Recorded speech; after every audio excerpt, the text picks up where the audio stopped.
नमस्ते छात्रों। कक्षा 12वीं विषय हिंदी गद्य पाठ क्रमांक 4। इसका शीर्षक है आदर्श बदला और इसके लेखक है सुदर्शन जी। देखिए लेखक का परिचय मैं आपको सुनाता हूँ।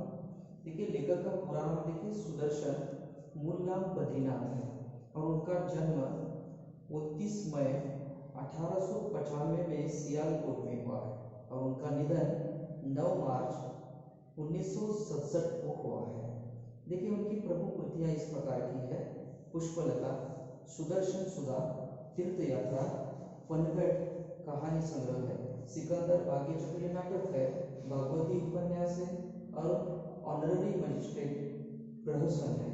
देखिए इनकी विशेषता क्या है। देखिए आपने प्रेमचंद की लेखन परंपरा को आगे बढ़ाया है। देखिए हिंदी के मशहूर साहित्यकार प्रेमचंद जी हैं और प्रेमचंद जी की जो लेखन परंपरा है उसको आगे बढ़ाने का काम सुदर्शन जी ने किया है। इनकी रचनाएं आदर्शोन्मुख यथार्थवाद को रेखांकित करती है। देखिए यह एक कहानी आदर्श बदला नामक की कहानी है और कहानी भारतीय साहित्य की प्राचीन विद्या है और आपकी कहानियों की जो भाषा है, सुदर्शन जी की कहानियों की भाषा जो है वो सरल है, पात्रानुकूल है तथा प्रभावोत्मक है। मोहरों का सटीक प्रयोग इसमें किया गया है। प्रभावमान शैली का ही प्रभावोत्मकता में वृद्धि करती है। देखिए पाठ का परिचय मैं आपको सुनाता हूँ और इस पाठ को मैं आपको अवगत कराना चाहता हूँ। देखिए बदला लेने वाले व्यक्ति के मन में अक्सर क्रोध और हिंसा की भावना होती है।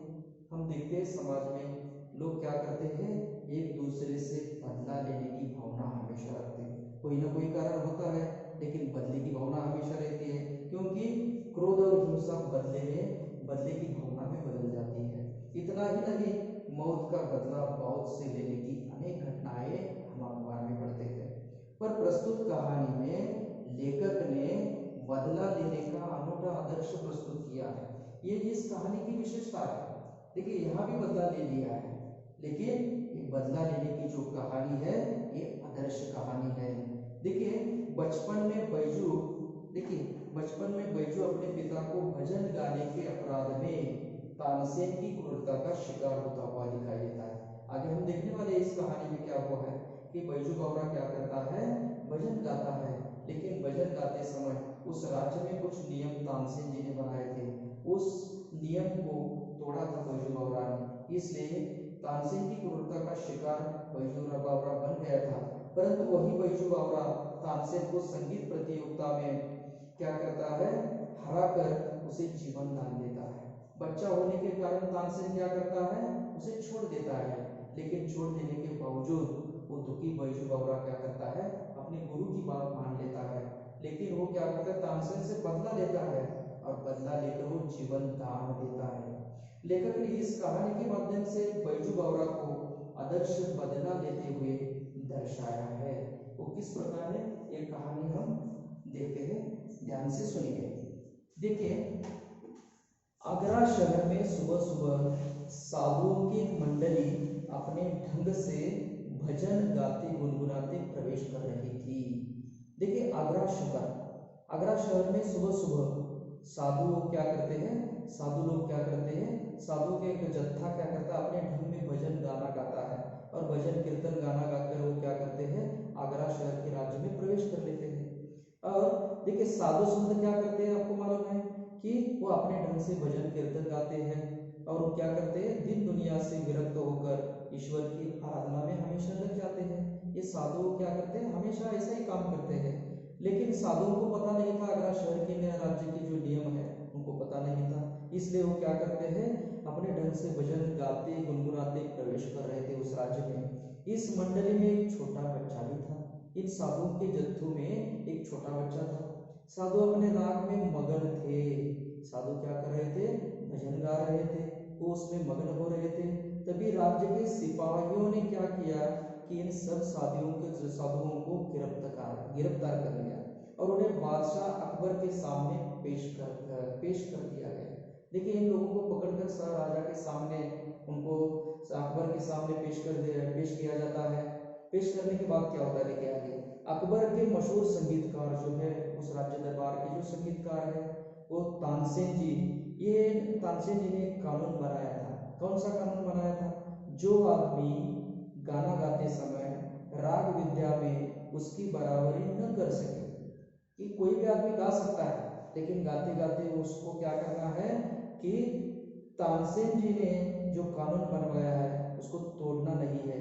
उसको क्या करना है कि राग विद्या में उसकी बराबरी न कर सके, जो तानसेन से बराबरी नहीं कर सकता है वो आगरा की सीमा में गाना नहीं गा सकता है, भजन नहीं गा सकता है, इसीलिए उसे मौत की सजा दी जाती है। और इसका पता साधुओं को नहीं था, इसकी जानकारी साधुओं को नहीं थी। साधु क्या करते हैं? संगीत विद्या से अनभिज्ञ थे। वो क्या करते हैं? दिन दुनिया से विरक्त ईश्वर की आराधना में लीन होते हैं। वो हमेशा क्या करते? भजन कीर्तन गाते हैं, लेकिन उनको पता नहीं था कि आगरा में कोई ऐसा कानून है कि वो कानून कौन सा है कि तानसेन जैसा गाना गाना चाहिए, और उसी तरह नहीं गाना गाते हैं तो उसे मृत्युदंड की शिक्षा हो जाती है। लेकिन क्या होता है, देखिए अकबर क्या करते हैं? अकबर क्या करते हैं कि इन साधुओं को मृत्युदंड की सजा देते हैं, पर उस बच्चे पर दया करके उसे छोड़ दिया जाता है, क्योंकि साधुओं के जत्थों में एक छोटा लड़का है, उस लड़की को छोड़ दिया जाता है। वो लड़का, छोटा लड़का क्या करता है? वो बच्चा रोता तड़पता आगरा की बाजारों से निकलकर जंगल में अपनी कुटियों में पहुंच जाता है, अपनी झोपड़ी में पहुंच जाता है और वहाँ विलाप करता है। वो दुखी रहता है और दुखी होकर क्या करता है? दुखी रहता है हमेशा, और दुखी रहकर क्या करता है? देखिए तभी एक घटना घटती है। उनके जो गुरु है वो क्या करते हैं? देखिए तभी खड़ाऊ पहने, उनके लकड़ी के बना से कुंटीदार पादुका जो होती है उसे हम खड़ाऊ कहते हैं। तभी खड़ाऊ पहनकर हाथ में माला लेकर राम नाम का जप करते हुए गुरु बाबा हरिदास कुटिया के अंदर आते हैं, और कुटिया के अंदर आने के बावजूद उन्होंने उस छोटे से लड़के को समझाकर शांत कर देते हैं, उसे बता देते हैं कि उसे ये नहीं करना चाहिए था, कानून तोड़ना नहीं चाहिए था। पर उस बच्चे के मन में शांति कहाँ थी? लेकिन बच्चे के मन में उलट पुलट के विचार आ जाते हैं, और उलट पुलट के विचार आ जाते हैं और उनकी मन की शांति खत्म हो जाती है। वो प्रतिशोध की भावना उसके मन में हो जाती है, और इसी कारण वो क्या करता है? देखिए उसका तो संसार उजड़ चुका था। देखिए छोटे बच्चे को लगता है मैंने गलत काम किया है, मैंने कोई अपराध किया है, और तानसेन से उसे तबाह कर दिया था। और तानसेन से उसे क्या किया था कि बच्चा होने के कारण उसे छोड़ दिया था, उस पर उपकार किया था। देखिए यह बच्चा कौन है? बैजू बावरा है। इस बच्चे का नाम क्या है? बैजू बावरा है। उसने अपने साथ हुई सारी दुर्घटना बाबा हरिदास को बताई। देखिए अपने गुरु को वो बता देता है, और बताने के बावजूद वह अपने बदले की भूख और प्रतिकार की प्यास मिटाने की उनसे प्रार्थना करता है। वो कहता है कि तानसेन जी ने मुझे अपमानित किया है, उलट सुलट बातें कर दी है, लेकिन मुझे मृत्युदंड की सजा नहीं दी है और मुझे छोड़ दिया है। उन्होंने मुझ पर क्या किया है?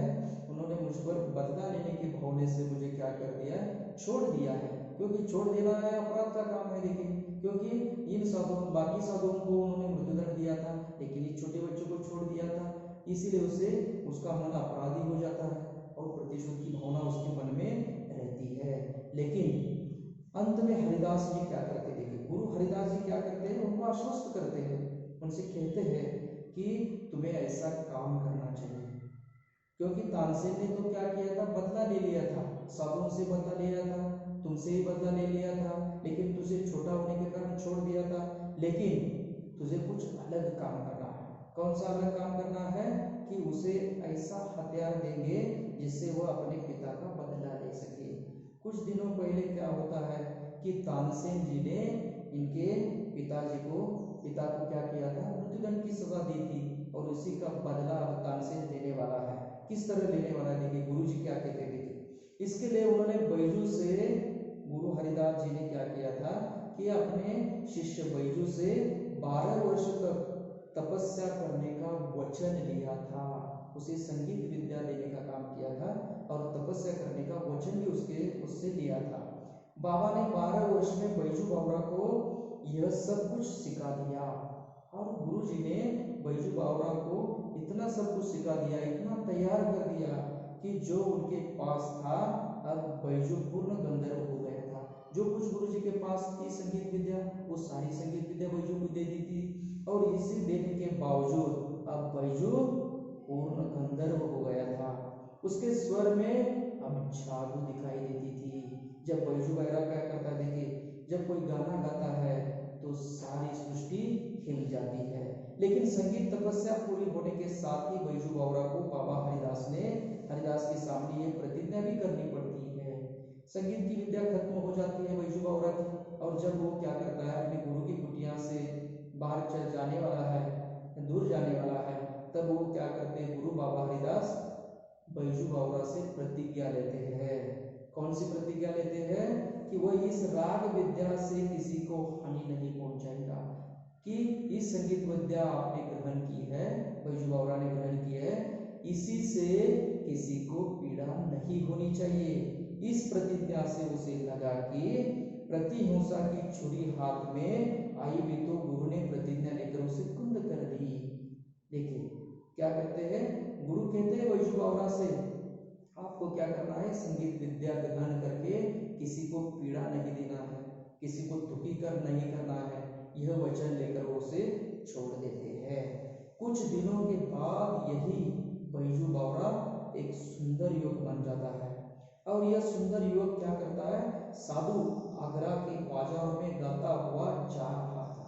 देखिए जब साधु क्या करते थे, आगरा में आए थे, भजन कीर्तन गा रहे थे, तभी तानसेन जैसे गाना नहीं गा पा रहे थे, इसलिए उनको मृत्युदंड की सजा मिली थी। लेकिन ये बैजू बावरा बड़ा होकर एक गंधर्व बन चुका है, एक सुंदर युवक बन चुका है, और वो आगरा के बाजारों में गाता हुआ जा रहा था। लोगों ने सोचा, जब लोग देख रहे थे कि ये जो सुंदर युवक है वो गाना गा रहा है, भजन गा रहा है, लोगों ने सोचा कि इसकी भी मौत आ गई है। कुछ दिनों पहले साधुओं को मृत्युदंड दिया गया था, अब इसकी भी हालत ऐसी ही बनने वाली है, क्योंकि तानसेन जैसा गाना इसको नहीं आता है तो उसकी मौत निश्चित है। वे उसे नगर की रीति की सूचना देने निकले, और आजू बाजू वाले नगर के निवासी लोग क्या करते हैं, इस सुंदर युवक को नियम पढ़ाने का काम करते हैं, सूचना देने का काम करते हैं, पर उसके निकट पहुंचने के पहले ही वो उससे मुग्ध होकर अपनी सुध बुध खो बैठे। लेकिन जो सिपाही उसके पास चले जाते हैं, सुंदर युवक बैजू बावरा के पास, और उनका गाना सुनकर वो मग्न हो जाते हैं, एकाग्र हो जाते हैं, और अपनी सुध बुध कर्तव्य को खो बैठते हैं। इतना सुंदर वो गाता है बैजू बावरा। सिपाही उसे पकड़ने दौड़े तो उसका गीत सुनकर उन्हें अपनी हथकड़ियों की भी सुध न रही।